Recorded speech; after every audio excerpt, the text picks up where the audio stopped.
Hello students. Now we are going to start with the second slot of the lesson. Before that, we will see what we have seen earlier. Earlier in the first slot, we have seen the first section completely, which included two subsections, and thereafter we have seen the first subsection of the second section. Do you remember that in the first subsection of second section, which is titled as Features of Democracy, we have seen that the elections that take place in Pakistan, how they are undemocratic, and that helped us to form the first feature of democracy. What is that? The first feature states that in a democracy, the final decision making power must rest with those who are elected by the people. Now we look at the second feature of democracy. We are evolving these features by understanding certain terms in the definition. So, do you recall the definition of democracy? Yes, democracy is a form of government in which the rulers are elected by the people. So, now we are going to focus on the word election. Which conditions must be fulfilled for an election to be democratic? Let us consider this question with the help of examples from China and Mexico. Let us study the election system in these two countries and understand why elections in these two countries are not democratic. And this gives us the second feature of democracy.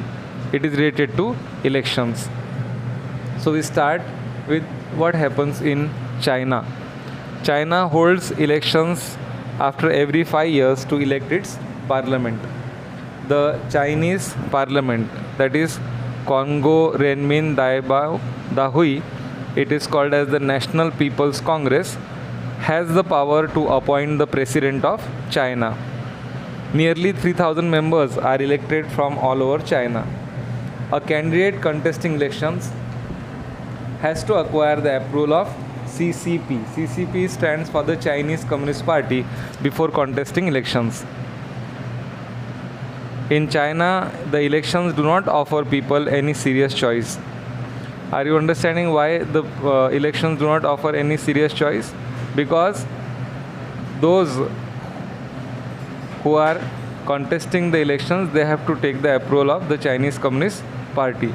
So we cannot say that the elections they are offering any serious choice, and the people, they have to choose the candidate which is approved by the Chinese Communist Party only.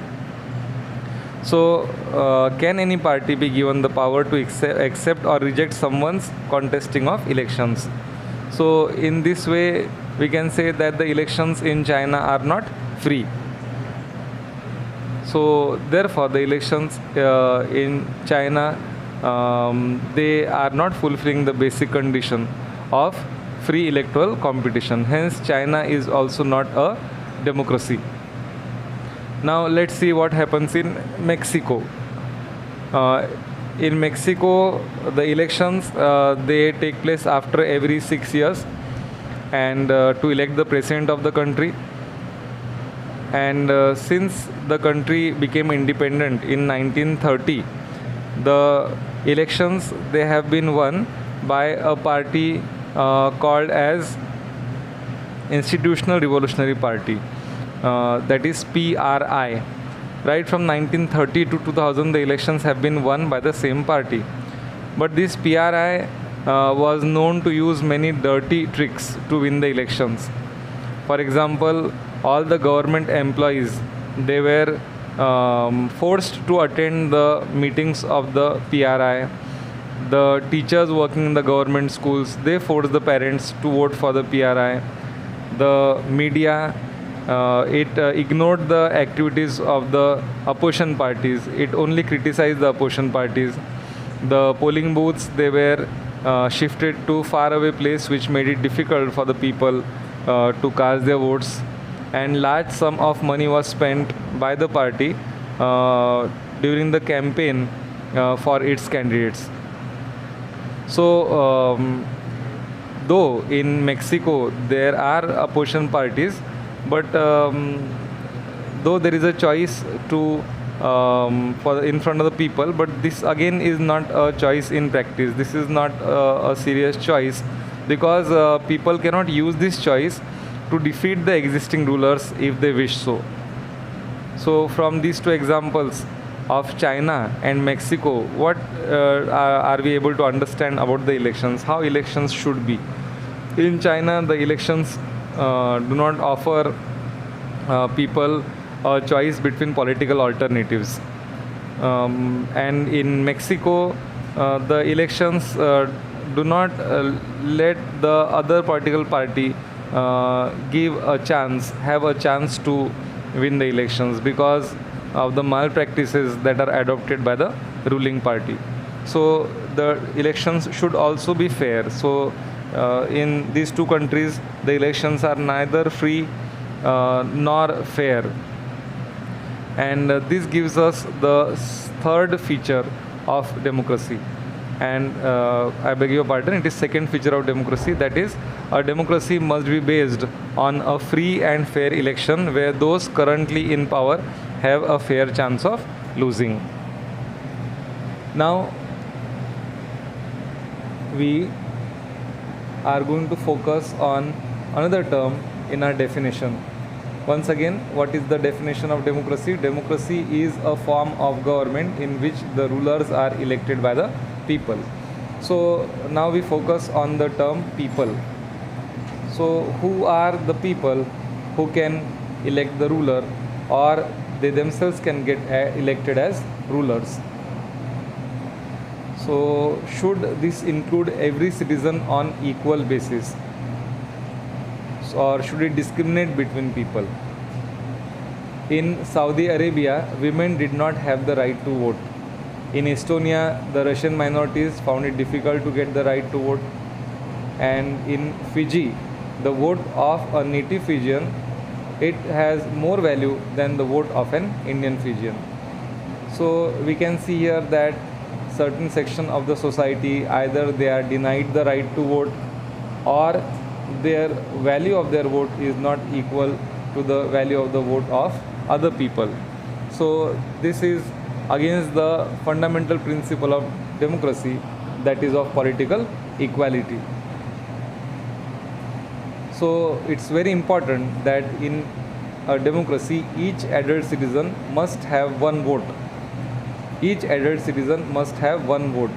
There should not be any discrimination on any basis, either on the basis of gender, either on the basis of religion, or on the basis of caste, or on the basis of wealth, literacy, nothing. Because these are not the criteria which treat the people equally. In democracy, it has respect for all kind of people. It does not discriminate people on such backgrounds, and it treats people equally. And hence, the third feature that we have understood from this is that in a democracy, each adult citizen must have one value, and each vote must have one value. Each adult citizen must have one vote, and each vote must have one value. Alright, so we have till now seen the three features of democracy. Now we move to the final feature of democracy. Once again, we look at the definition of democracy, and we will see now we are going to focus upon which aspect. Democracy is a form of government in which the rulers are elected by the people. See, now we are going to focus on form of government. What kind of form of government is democracy? What about the rulers in a democracy? Can the rulers do whatever they want, or the rulers have to work with limits? That we are going to understand here. And for that we take the story from a country called Zimbabwe. Zimbabwe is a country which became independent in 1980. It got its independence against white minority rule, and the freedom movement was led by Robert Mugabe. And Robert Mugabe, he was a leader of a party called the ZANU PF, ZANU PF. And this party played an important role in the freedom struggle.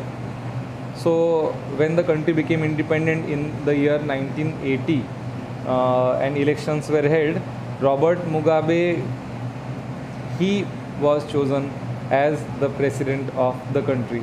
He was elected by the people as the president of the country. Robert Mugabe was very popular, but he used unfair means in the elections. One thing I want you to note here is that he became president in 1980 and he remained in office till 2017. This means for 37 years, he ruled the country. Now we focus on what kind of ruler he was. He was popular, but he was known to use unfair means in elections. And his government, it changed the constitution several times. And what was the purpose of changing the constitution? The purpose was to increase his power and make him less accountable. Now what kind of treatment he gave to the opposition party workers? The opposition party workers were harassed and their meetings were disrupted. When the public wanted to protest and demonstrate, so people could not protest and demonstrate because protests and demonstrations were declared as illegal. There was a law that limited the right to criticize the president in that country. You did not have the right to criticize the president freely. Then the independent journalists were there, but those journalists who went against the government, they were harassed. The judiciary was pressurized. Sometimes the verdicts what were given by the judges, they were ignored. So we see here that if we assess the democracy, or if we want to assess democracy, what we should look at. Robert Mugabe was a popular leader, but a popular leader also can be undemocratic. So now he also can be autocratic. So therefore it's very important that such popular leaders also that they have some respect for the basic rights and they have respect for some basic rules. So if we assess democracy, we look at the elections, but we also look at the activities that take place before the elections and after the elections. The democratic government, it should have respect for some basic rights of the people. For example, the people are free to think freely. Second, the people are free to have their opinions. People should be free to express their opinions in the public. They should be free to protest, oppose. They should be free to form associations. And these basic rights of the people must be protected by an independent judiciary. And everybody should respect the orders of the judiciary. Means the orders of the judiciary must be obeyed. Similarly, there are some conditions that apply to the way a government is run after the elections also. A democratic government cannot do whatever it likes simply because it has won elections. It has to respect some basic rules. In particular, it has to respect some guarantees which are given to the minority groups. Every major decision has to go through a series of consultations. Every office bearer has certain rights and responsibilities, and those are assigned by the Constitution. Each of these is accountable not only to the people but also to the other independent officials.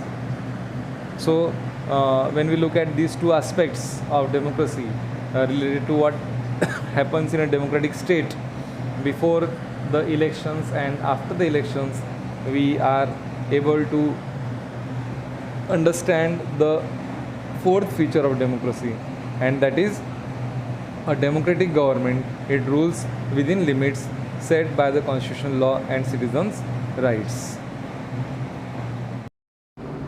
So students, now we have finished the subsection number 4, and we have understood the fourth feature of a democratic government. Now we are going to see the read the cartoon activities. The first activity is on page number 6. Yes, all of you look at this activity on page number 6. The activity is, this cartoon was titled Building Democracy. You can see that this cartoon was titled as Building Democracy and was first published in Latin American publication. So the question asked is, what do money bags signify here, and could this cartoon be applied to India? So you can see here in this cartoon that there is a pile of money bags and a structure of a human being is formed there, who is wearing a cap also. So this is, the cartoonist has described this as building of democracy, and you can see that democracy is being built with the help of money. All the money banks are being used to build democracy.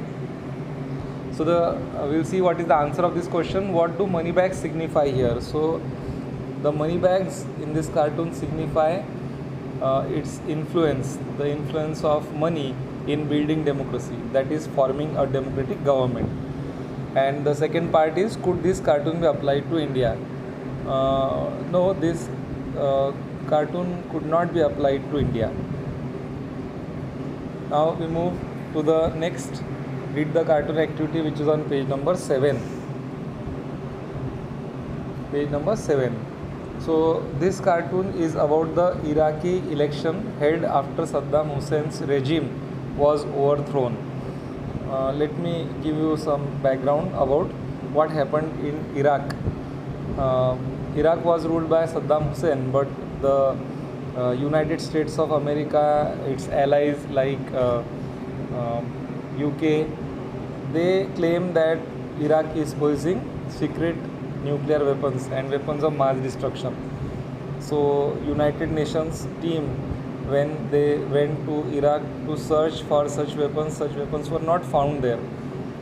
But USA and its allies, they invaded Iraq and they occupied Iraq, and there the government of Saddam Hussein was overthrown and elections were held. And it is during this time, and then there were some allegations on Saddam Hussein and he was imprisoned. So you can see here in this picture that Saddam Hussein is behind the bars. It seems that he is imprisoned, and you can see the people are very happy there, and they are claiming that they now enjoy the right to vote. So you can see here that Saddam Hussein, who is behind the bars. The question is, what is the cartoonist saying here? The cartoonist is saying that Saddam Hussein's views are completely yes. So in this cartoon, it is asked that what is the cartoonist saying here? So the answer is that the cartoonist is saying that Saddam Hussein's views are completely undemocratic. You can see here that Saddam Hussein also is saying something like, I liked it better when I was the one man and the one vote. He is talking about the past when he alone was having the power to make decisions. So, but these views are undemocratic. And the second question is, compare the message of this cartoon with the first cartoon in this chapter. You remember the first cartoon was about the United States of America trying to establish democracy in Iraq. So the US wants democracy to be established in Iraq, but the person who was ruling over Iraq, he doesn't want that the power should be shared. People should have a right, and they should have the power to form government through elections in which there is political equality and each person is having one vote. So according to the cartoonist, Saddam Hussein is completely against it. Now the Next cartoon is on page number 8. In this you can see that the Chinese government blocked the free flow. Chinese government, it blocked the free flow of information on the internet by placing restrictions on popular websites like Google and Yahoo. So the image of tanks and an unarmed student, you can see here this student in front of the tanks, he is unarmed. So the image of the tanks and an unarmed student reminds the reader of another major event in recent Chinese history. Find out about that event. So I will tell you about the event. See, in the year 1989, mass protests took place in Beijing after the death of a liberal reformer. It was a student-run demonstration for political liberalization, and the movement was brutally suppressed by the Chinese government. So this was all about the today's slot as far as teaching is concerned. Now I want to draw your attention upon the homework which you will have for today. See, today I am going to give you 2 questions for homework, and you have to refer the respective pages. You won't find any difficulty in finding the answer. See, for the first question is describe how Robert Mugabe was an undemocratic ruler. You will get on page number 7 and 8. Describe how Robert Mugabe was an undemocratic ruler. And the second question is what dirty tricks were used by the PRI in Mexico to win the elections. What dirty tricks were used by PRI in Mexico to win the elections. For this you have to refer to page number 6. And the first question, that is about how Robert Mugabe was an undemocratic ruler. This small figure, it will help you to form an idea about how the rule of Robert Mugabe was undemocratic. I have some clue words I have used here, and you can expand the points based on those clue words. We'll revise it once. See, what was Robert Mugabe's treatment towards those who were criticizing the president? Do you remember that there was a law that limited the right to criticize the president? Then on the left hand side you can see the word constitution. Regarding this we can say that his government it changed the constitution several times in order to increase his power and make him less accountable. Next is the opposition party workers. What treatment did they get? The opposition party workers, they were harassed and their meetings were disrupted. Then what was his treatment for public protest and demonstrations? These public protests and demonstrations were declared as illegal. What was the treatment given to judges? The judges were pressurized, and the verdicts which went against the government ignored some of those judgments. And media, yes, there were independent newspapers, but again here the journalists who went against him, they were harassed. And in elections, Robert Mugabe was known to use unfair means. And about independent newspapers I have told you. Regarding media, here I want to tell you that the television and the radio, they were controlled by Robert Mugabe's government, and they gave only the ruling party's version. So I think this will help you to prepare the answer properly. Yeah, the answers you have to write down in rough notebook. As you have got the homework during the first lot, you got those 2 questions there. Here also you have got 2 questions. Okay, so now when we meet again next time, we are going to see the third part of the lesson. I have divided this lesson into 4 parts. Till now we have finished the 2 parts. When we join again, we will revise once again whatever we have studied, and then we see the remaining 2 parts. Thank you all of you.